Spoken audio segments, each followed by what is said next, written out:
All right, what's going on, everybody? Man, back to back streams in 2 days. But just want to give a shout out to the subscribers out there. Thanks for listening in. Thanks for tuning in. We truly appreciate the love and support. Hope you all are doing well this morning, this evening, this afternoon, depending on where you're listening in around the world. Before I get started, let me make sure I look and see who we got in the chat. So, shout out to Deacon Dave. Good to see you, sir. Israel, good to see you. Yeah, I'm trying to next year. Hopefully, I plan to have more streams throughout the weeknights. We'll see, but since this towards the end of the year, figured I have some, during the regular weekdays and all. But hey, good to see you. Jarrell 28, good to see you as well. Ah, the evil wabbit. Shout out to you, good sir. Good to see you as well. Let's see who else we got in here. We got my man Free Zone. I would play your intro, Free Zone, but the book reviews and everything, so definitely just want to keep it simple. But I got you, man. I got you. So Laughing Dog, good to see you as well, good sir. All right, so let's go ahead and get right into it. So I had an individual um, who I'm in contact with behind the scenes. He recommended me this book, and I have to say, so far, this is probably the best Japanese SYSBM themed book I have ever read, hands down. Um, Definitely, like I said, shout out to the individual that recommended me this book and all. But yeah, the from cover to finish, it is a great read, and we're really going to get into this review. So you all, if y'all interested, go get the book for yourself. So first and foremost, let me share the screen. Let me share at least the cover of the book. I want to say is this. Yep, here we go.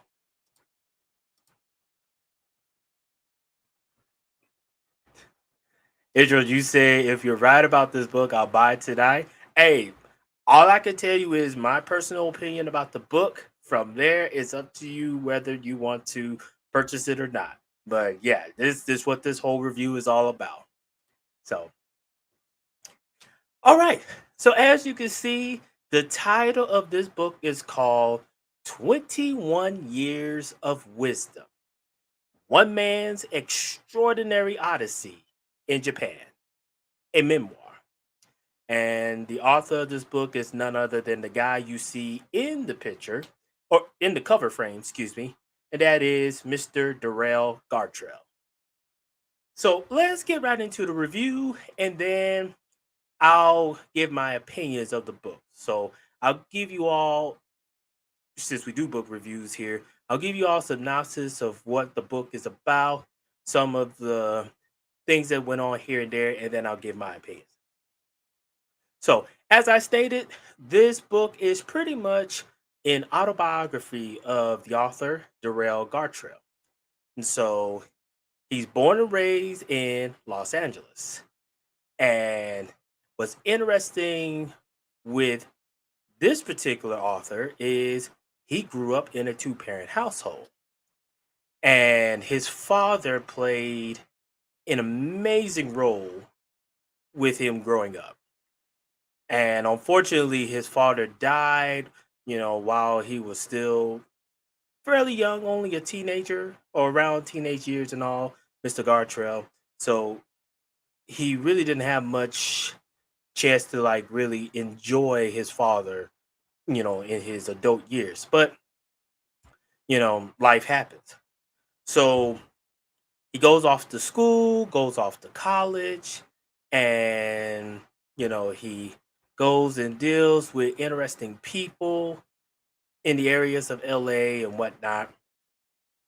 And then after college, he went and got a job at a federal bank. And it was at this job where he saw some ads about traveling. And that's when it first sparked his interest of looking to travel somewhere. So what he did, he was able to save up some money and he booked his first trip to Europe. And that trip was ever life changing for him. So much so that after his trip to Europe, he comes back to LA and he mentions in the book that he just feels out of place in America. Reason being is because when he talks to people about his travels in Europe and all, most people just kind of brush it off. And so he just kind of made up in his mind that, you know what, maybe I should go see the world a little bit more. So once again, he was just minding his own business. And then he sees an ad that talks about Japan. Not only that, but teaching in Japan. And most of y'all are familiar with the JET program. You've heard it in the interviews and you heard it in some of the previous book reviews. Well, similar to Mr. Gartrell, there was an opportunity to go teach in Japan, specifically Osaka. And so he took the opportunity and took a flight all the way to Osaka, Japan. So he gets there and well, all I can tell you is there's patterns when you read about these stories of black men who travel to Japan and all. And if you haven't figured out that pattern yet, you will once you start reading them.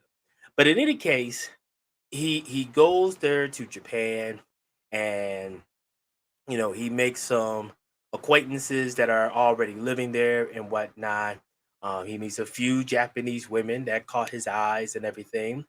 But he was not trying to be focused on the nightlife and all the stuff that goes on in that scenery. He was there to do a job. And so he goes into teaching language school. And in Japan, language schools are called eikaiwa. So he goes there and he becomes very successful at his job. So much so that he starts doing a little side business behind the scene. He started doing a side business, outside of work where he would actually tutor at his apartment and all. And his clientele starts to grow bigger and bigger and bigger to the point to where, you know, it hit his mind to where like, hey, how about I go and start my own business, start my own language school. So he meets up with a Japanese woman who he met in Osaka, and they're pretty good acquaintances and all. And she decides she wants to help him fulfill his dream of starting a business in Japan. And so she's very dedicated to his work and started to really help him through as far as the ins and outs of Japanese business and everything. And so suddenly it occurred to him, or occurred to her, excuse me, that in order for him to take advantage of really the benefits of Japanese business and all, he needs to be married. And so she approached him with the idea of marriage. Now, at first, Mr. Gartrell is kind of put off because, again, he's very focused on his goals. He's very focused on trying to start his business and get it up and going in Osaka. But he understood that there are some benefits of being a married man in Japan, especially a society that puts a premium on married men. And so he decides, okay, I'll go ahead and put myself down, me and her as married legally. But as far um as far as the seriousness of the marriage, he's not going to really try to go that far. If anything, just have the marriage on paper for legal reasons, but strictly focus on his business and line of work. And so they get hitched. And now that they're married, they find a new building in Osaka that allows them to expand his business, expand his language schools. And by the month, it is growing and growing and growing. So much so that he um he decided that he's going to look at facilities in other cities to maybe start to put some more chains of his business schools there. Israel, this sounds sketchy. I would never marry without love. You'll see why. You will see why. So he decides, okay, I am going to create a chain of schools that I can lead in my business. So he plants a school in Kyoto. And then next he plants a school in Hyogo. And then finally, he travels eastward and plants a school in none other than Tokyo. And again, his business is booming. On one time, in 1 month, his main school, Osaka, was averaging 800 students a month that go in and out of his doors. And his other branches are doing well as well. Tokyo was kind of a little bit of rocky, but it too was starting to see some growth. Everything is going just fine. But then something happened. So not at his school or at any of his schools, but a known language school chain in Japan got caught up in some scandals and drama. And essentially, it put a bad rep when it came down to eikaiwas or language schools. So much so that it started to become an economic downturn. So, how did this affect Mr. Gartrell's business? He starts losing students. And when you start losing students, the money starts to run dry. And he's trying everything he can to keep his business up. So much so that he goes and opens a restaurant in Tokyo. And the restaurant is starting to catch on a little bit, but even that's not enough to keep his schools afloat. And it's mainly because, again, the bad reps of language schools, the scandal that happened at the top language school in Japan. And next thing you know, his schools are now operating in the red. Meanwhile, while all this is happening, he's dealing with he's dealing with the yakuzas. He's dealing with the labor unions. He's also dealing with crazy or questionable Japanese women every now and then. It is just a total mess. And unfortunately, because the language schools were just really going downhill, it was tough for him to keep it afloat. And so um he had no choice but to start downsizing his business until eventually it just came down to his Osaka school, and even then he had to get ready to close it down. So meanwhile, his marriage with his Japanese acquaintance, it starts to go sour. And you could see the signs that the marriage would start to go in sour because he wasn't really paying too much attention to her. And now she was kind of making some questionable business decisions that really did not make sense, nor did it really help to put them in a better position to go long term. And eventually, the marriage just blows up all in his face. She gives him the divorce papers and just walks away. Just walks away. And so, towards the end of this book, right when he's getting ready to close down the restaurant in Tokyo, he happened to be going to a another restaurant just to, cool down, cool his head and everything.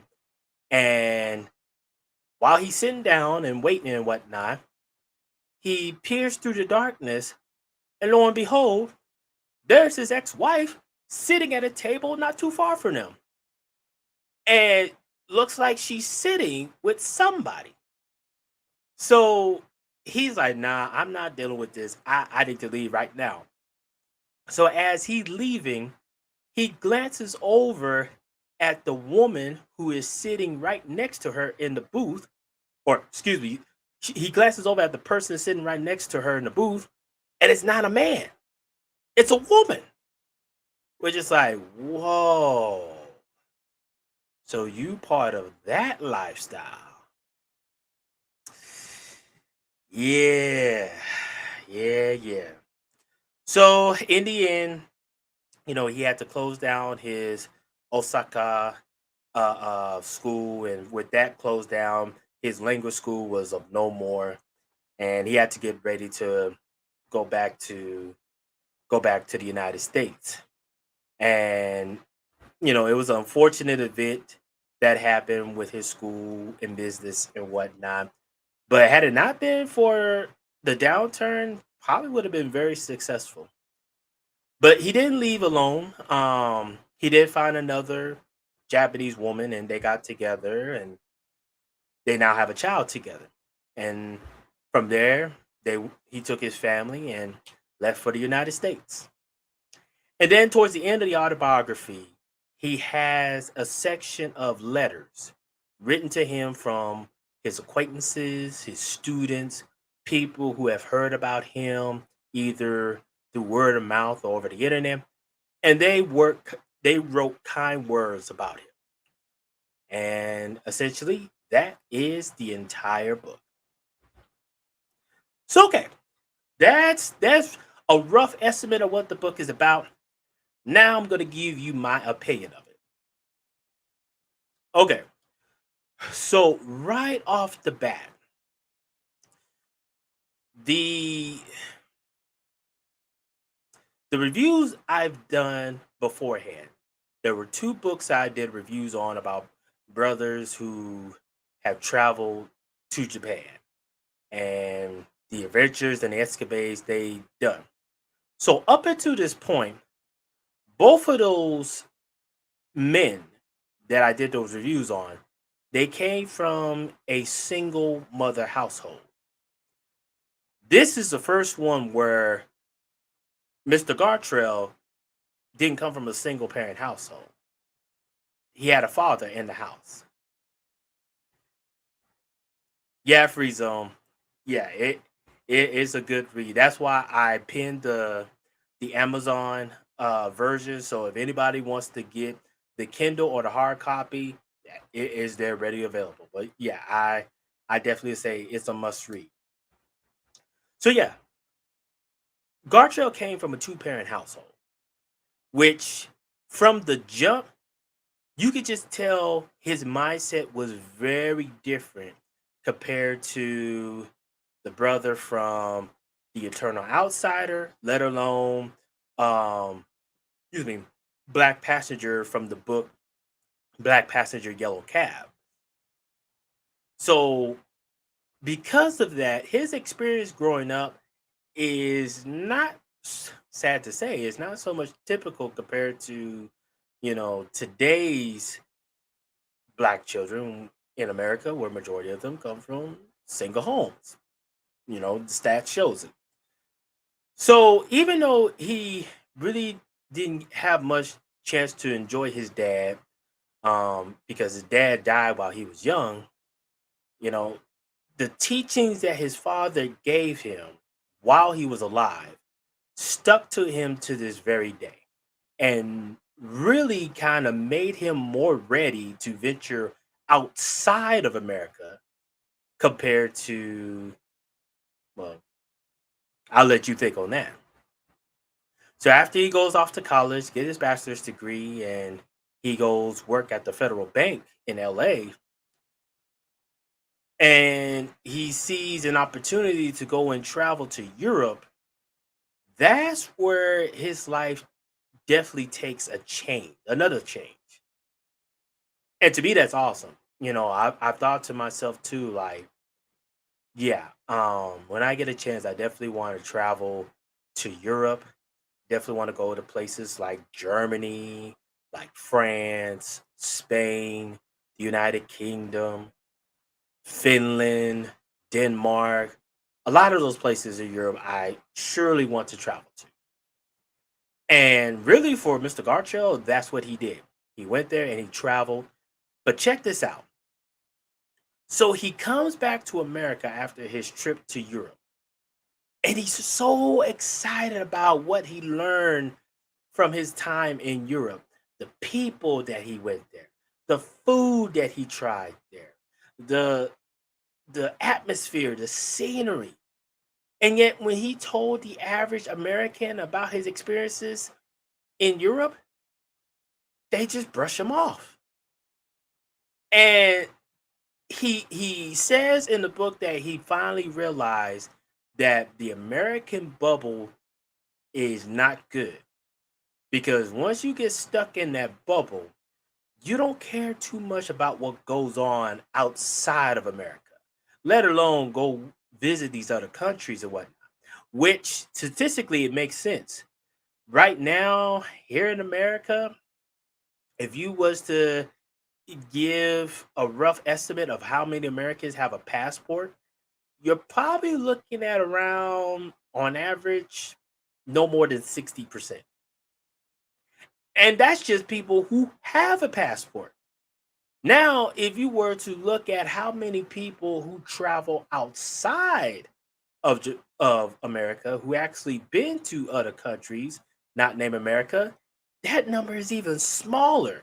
You're now looking at no more than 40%. And really that's what Mr. Gartrell shows in this aspect. Like, you know what? A lot of my experiences and all, it's hard for me to share it with Americans because very few of them understand. And so he just decided, you know what? I'm going to expound on my experiences and I'm going to travel to other places and really continue my growth. And it just so happened that other place was Osaka, Japan. That's right, Israel. Stack of that paper and got that passport ready to go in the next 3 years. There you go, sir. There you go. But really, that's what he did. Once he saved up enough money, he packed up his things and he traveled to Japan. And he even said Japan was a little bit of a culture shock to him because, at least with Europe, there's places there that has a little bit of English and all. And, even if you're in an environment where English is not the primary language, there's some aspects when you travel about that can help you to know what to do and where to go. He said Japan, ooh, that was a different story. And I can relate to it somewhat because when I went to Tokyo, yeah, there were some signs around that was like in English and everything. But, unless you understood the customs and you understood as far as the way of the land, the lay of the land and all, it was going to be a culture shock. But in any case, once he got to Osaka, he got a chance to go into the nightlife and everything. And he talks about how, you know, for those who are interested in that type of talk, he talks about how the women there really were, as they say, Gaijin hunters. But he was able to keep his cool. He understood that unnecessary drama or just drama in general is unnecessary. And he really just focused on doing the job that he was there to do, which was teach at a language school. So to me, that's where it's like, yeah, I can appreciate this type of guy, appreciate this type of man because yes, there are so many low hanging fruit, but you don't have to eat all of them. Excuse me, you don't have to eat all of them.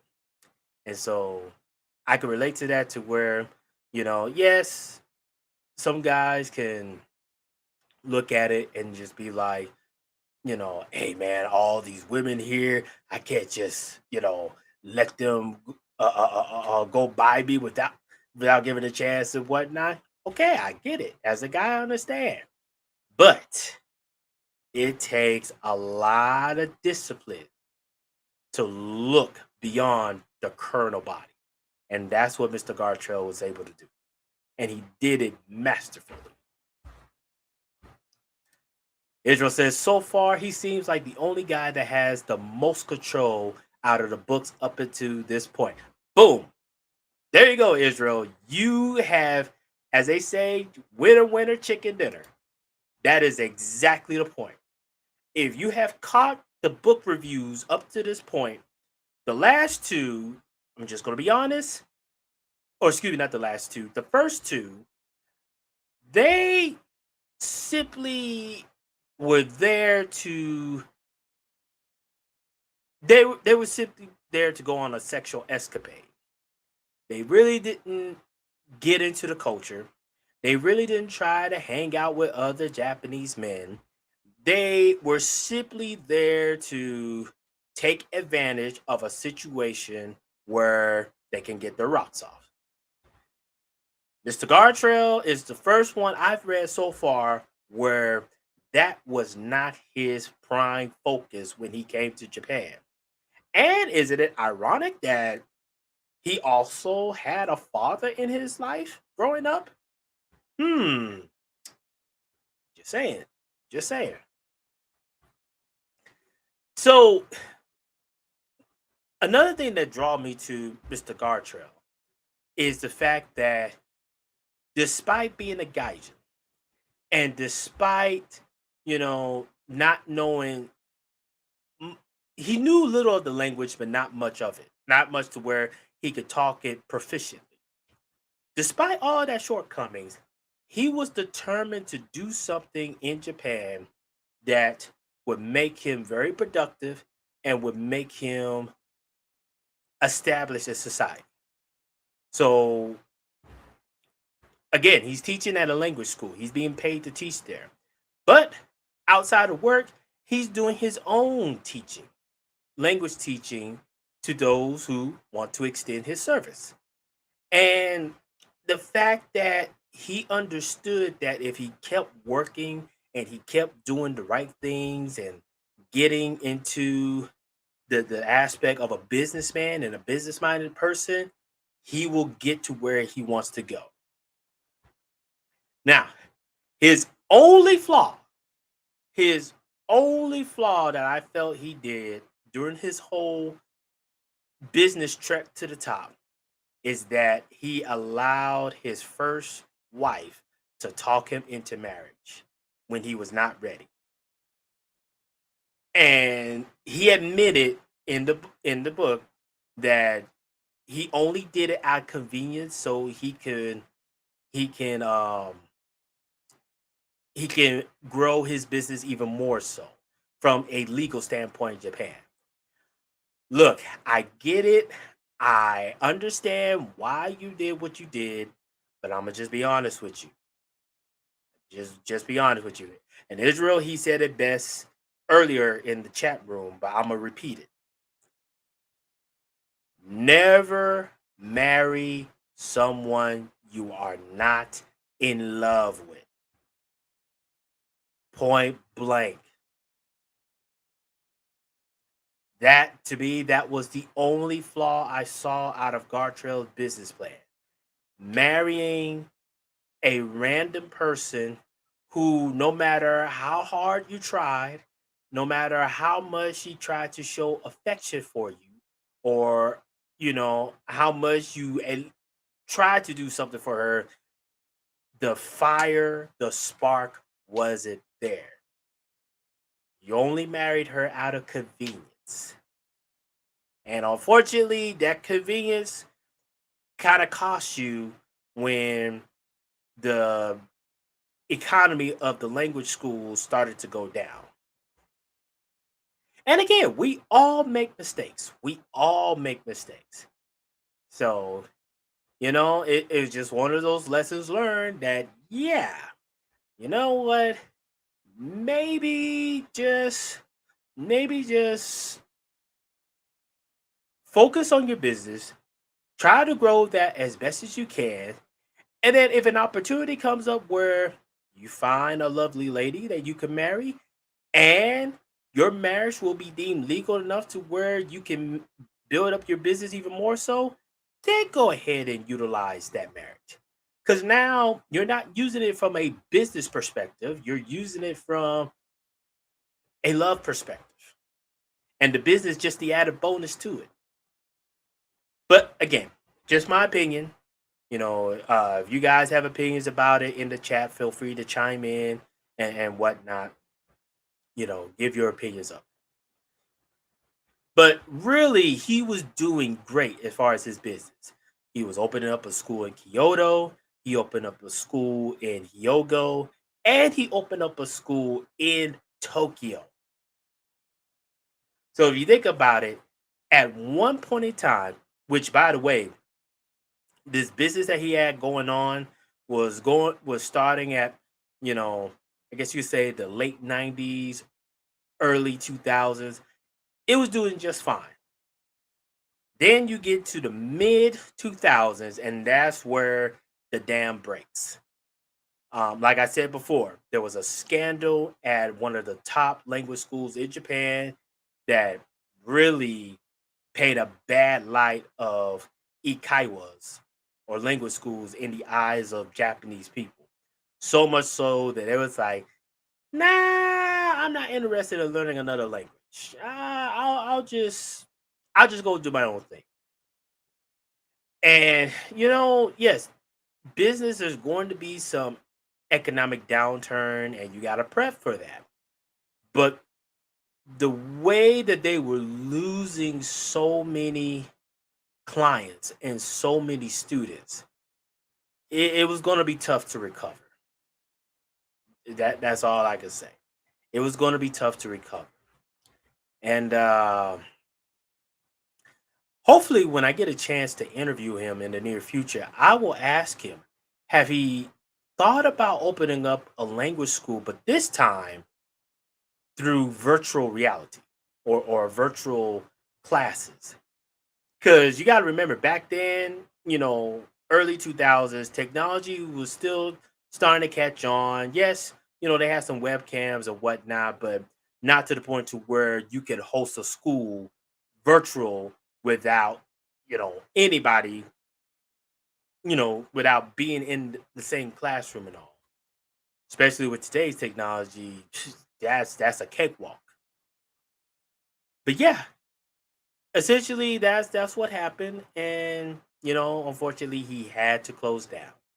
And when he started closing down his schools, that's where that marriage came to bite him in the butt, because his first wife pretty much had some pent up resentments towards him, and it came out. But what was the shocker is that there was a point where, before she left him, she made a statement which kind of made me realize, hmm.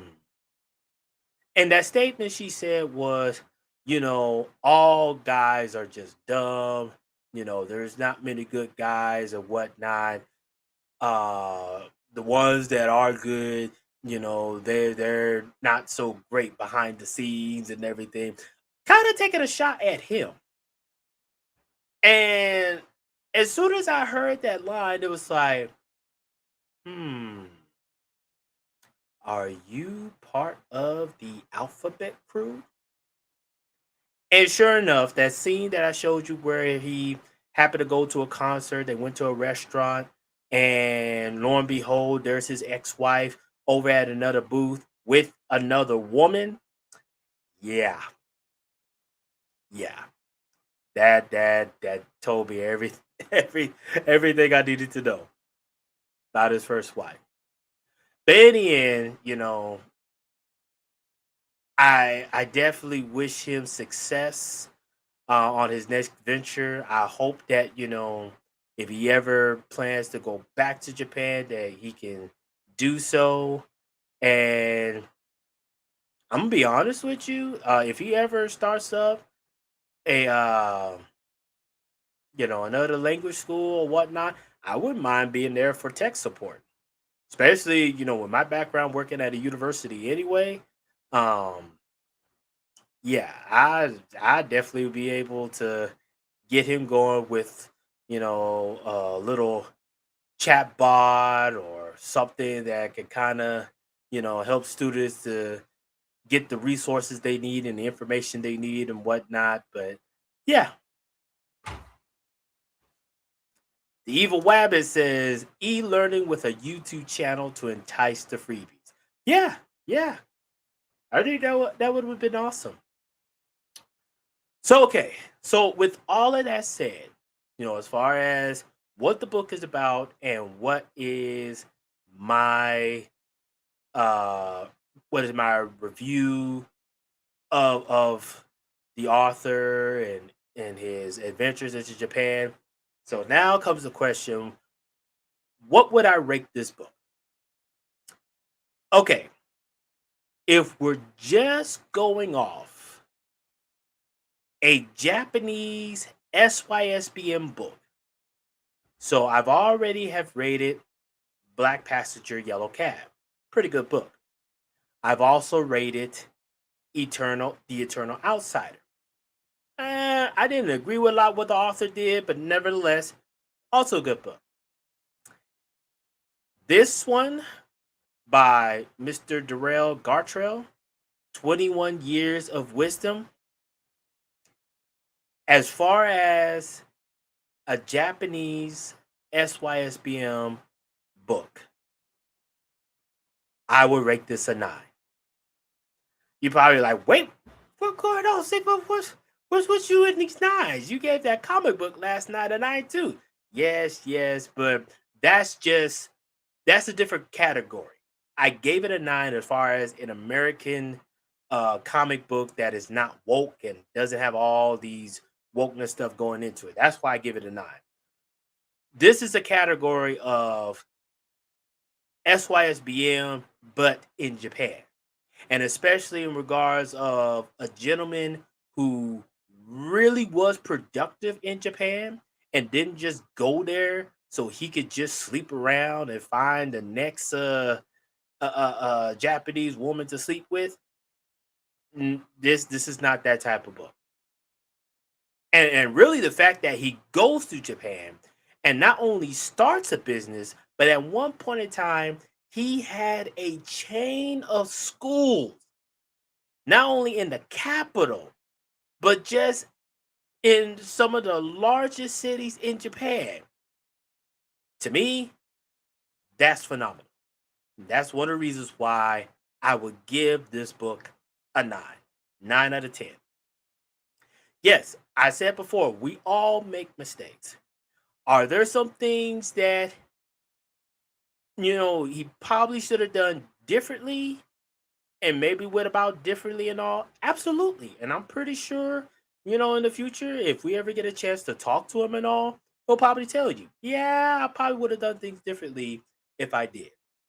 But again, I think from a perspective of here's a gentleman who had a vision, goes into another country, fulfills that vision, and even now, even though his business is long gone, because this is his business went down in 2008. We're now in 2022. It still left a lasting legacy. So much so that you can read about it in his book and get an understanding of, if he was successful to do this in another country, heck, I could do it too. I may not do it exactly as he did, but he paved the pathway to show that, yeah, you can be successful in another country. And especially if you got your mind right. So, yeah, if I was to give a rating of this book, it is definitely a 9 out of 10. And with that, shout out to Israel who sent a $5 cash app. He says, love the book reviews. Thank you, good sir.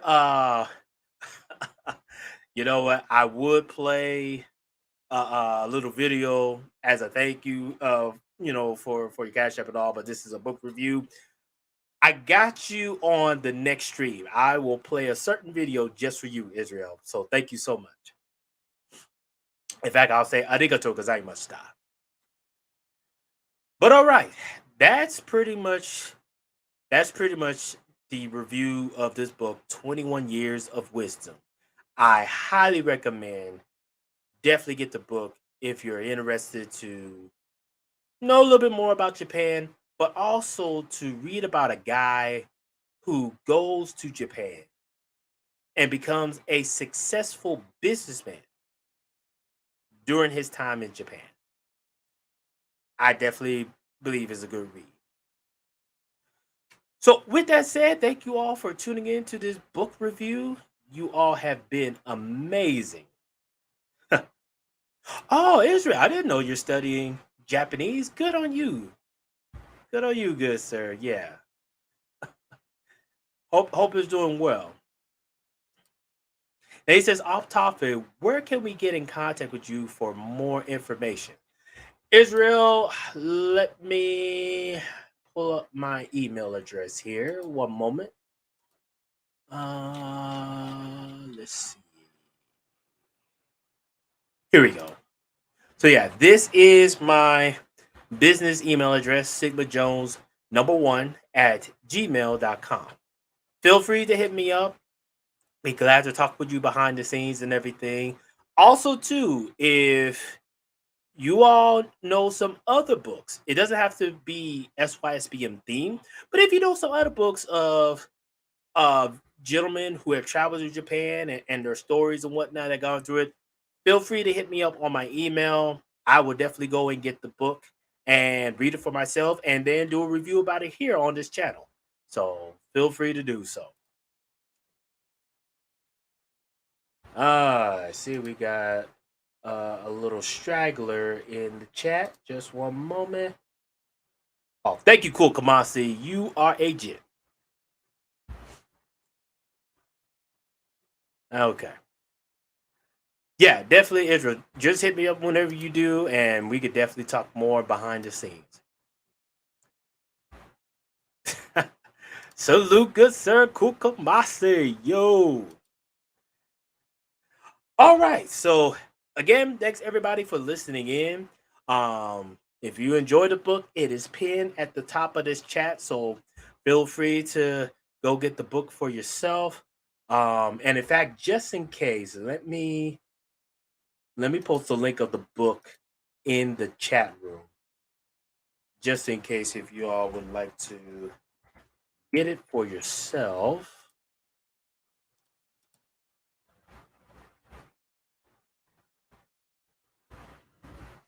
All right, there we go. So feel free, get the book, check it out, see it for yourself and everything. So right now, trying to look at my schedule here at the moment. We might have some more interviews for this month. Yeah, Digger Dave.